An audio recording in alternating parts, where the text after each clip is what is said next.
Hola, ¿qué tal? Buenos días. Esto lo que quería comentar. Estos son discos que están hechos para tanto pulir, gastar y bueno, en este caso para cortar. Esto también,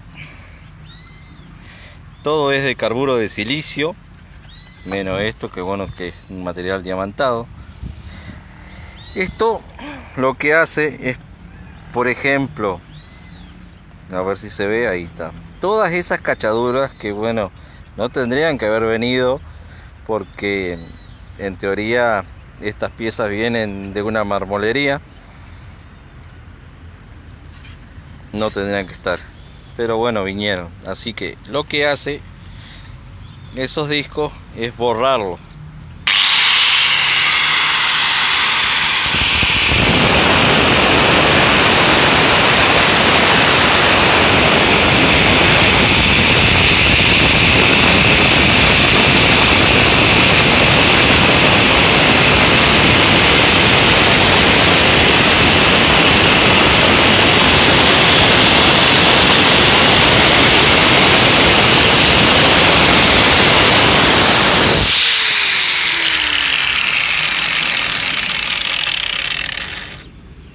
Así queda.